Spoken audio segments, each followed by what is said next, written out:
before he gets to it.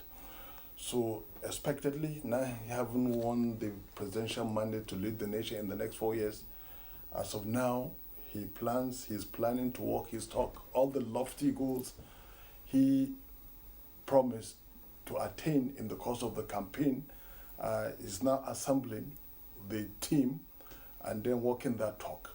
Because if given his track record, I always give this example, when he was governor of Lagos State, he assembled, if you like, a rainbow assembly. What I mean, a rainbow assembly, Nigerians from beyond Lagos, beyond the southwest region, people who had some value to add to his government. And to this moment, people make reference to his 8 years that set the tone for a modern Lagos State, which, if you look at it in the last 20-something years, since the dawn of this democracy, his vision has transformed Lagos. Some of the things he's had the vision is coming to fruition. Well, it took a while. For example, the metro, which now has been so nationally and even beyond the shores of Nigeria celebrated. It's a vision that he had as governor, and he set the machinery in motion, including having successors who work that vision over time. So right now, in the course of the transition, having won the presidential mandate, he has said that, look, he is going to run a government of national competence. Competence, that's the key. In fact, that's the reason why he dared the odds, choosing a competent person as opposed to political exigency, and then someone who would turn in the vote against the expectation of so many people when he decided to pick Kashim Shettima. And like I said previously, Kashim Shettima as the vice president-elect complements the Asiwaju Bola Ahmed Tinubu. Here you have someone a lot younger, I must say, who has the necessary legislative and executive experience to complement the president. Now, if you look at being a talent hunter himself, that is Asiwaju. He has said this over and over again, that the secret to his success and enduring political relevance is because he is a talent hunter. He looks at people with specific talent, political, economic, you name it, and then he brings them aboard. And he said he's not afraid to bring people a lot brighter than him. That's the mark of a leader. A leader is someone who builds other leaders. And in Asiwaju, you find a perfect definition of a leader who understands and who guides, who inspire others to attain their full potential. So we're likely to see an improvement on what played out in Lagos in terms of the president-elect constituting a federal executive council. You talk about, I think I noted it somewhere here, you talked about something about competence overriding a political exigency. I mean, if you were to give us a glimpse and if you were to push home on these points or issue you've already started, are we likely to see a situation where the president will probably forgo political patronage in place of quality, competence, innovativeness, and capacity to deliver? And now I'm talking about the constitution of his federal cabinet, executive cabinet, because by law, he now has to have a committee, a council in place 60 days after the inauguration of, after his inauguration as president. So my point being, are we still at that place where political patronage will be at par with quality, capacity, innovativeness, and patriotism as requirement for people to come on board as ministers, maybe advisors, or we have a balance of both requirement? Well, let me just say that the president-elect is intensely a political person. What I mean, a political person, he's very mindful of his political surroundings. His politics that gave him presidential mandate. So he can be, impervious or to the influences of politics. But even at that, also, he's an administrator, he's a leader. Instances where when you want to run a government that is set on deep reforms, you have to find a balance. And in Asiwaju, we've seen that balance. That's how he managed to navigate a very sophisticated state like Lagos. Lagos, depending on how you look at Lagos, some people will say Lagos that, it's no man's land. But some people say no, they are owners of Lagos. Aha, I was going to say let's not go there. No.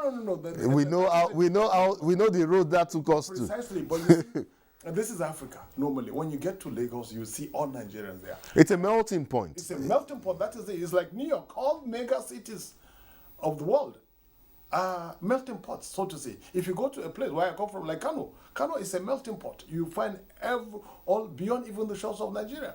So for a sophisticated state, Lagos is a microcosm of Nigeria.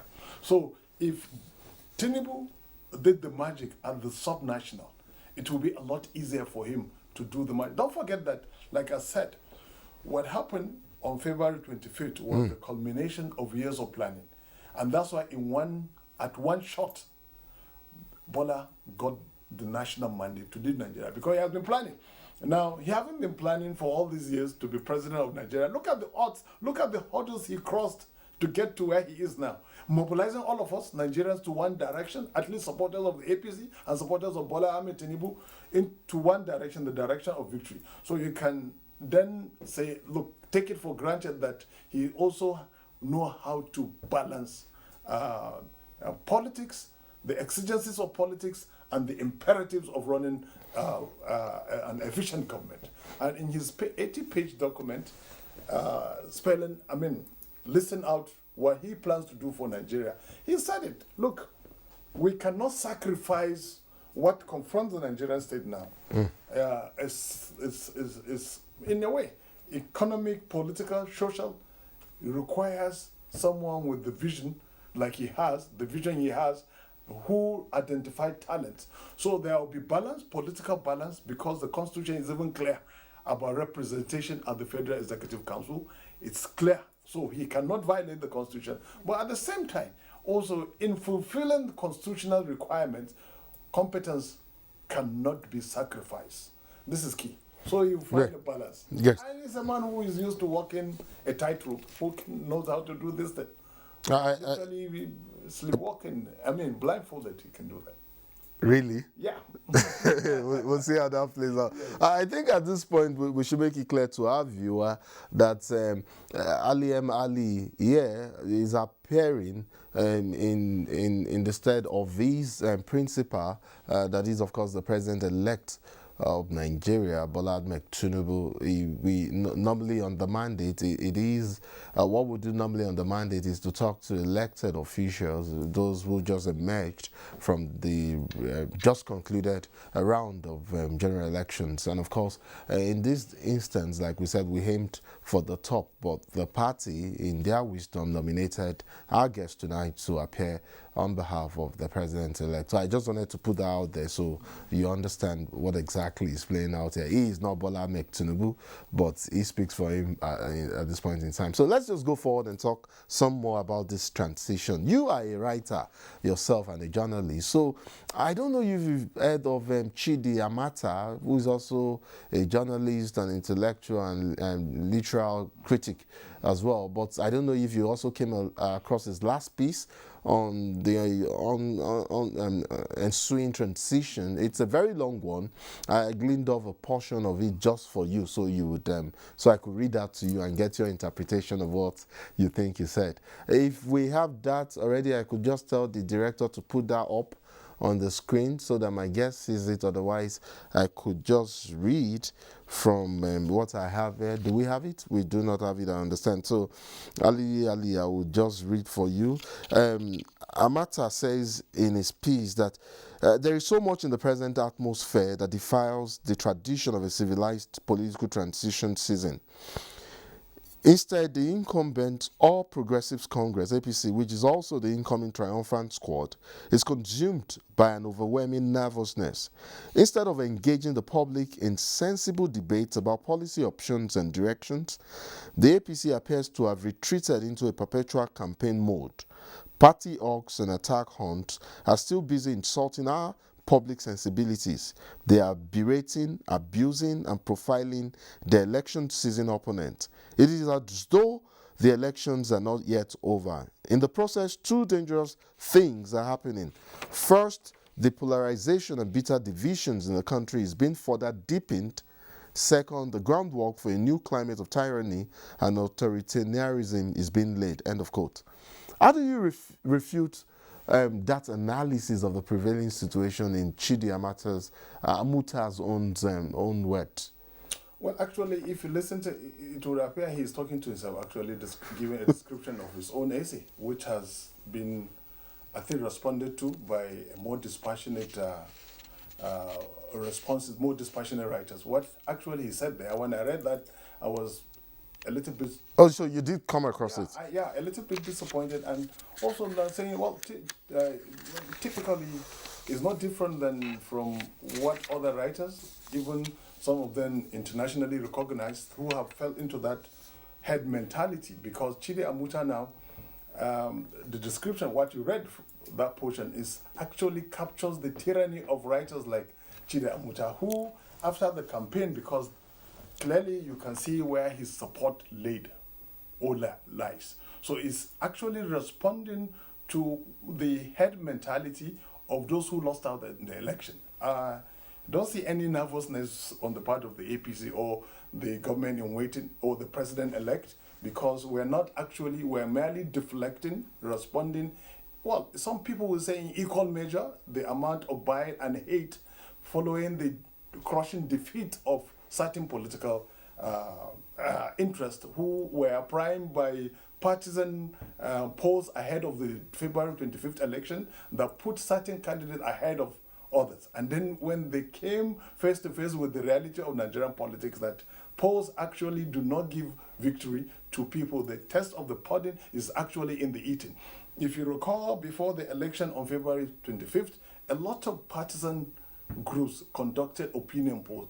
And isn't that all in the past? Because I would think he is actually reflecting these things in the past, post-election. There are people who are yet to come to terms. Okay. People who said, "Look, we believe in the rule of law. We believe in democracy. We go through the legal process." So what about the part that says in the current, in the prevailing transition in this season, that you are not throwing up enough conversation on the policies that you intend to carry out come May 29 and going forward? Incidentally, that's the thing I'm saying. I mean, like we're doing right here, that you're probably not doing plenty of this. You see, the thing is this is what I'm saying, because there is a lot of cacophony on the part of those who lost the election, who are still challenging the election in court and then going to the media space, insisting that there shouldn't be any handover by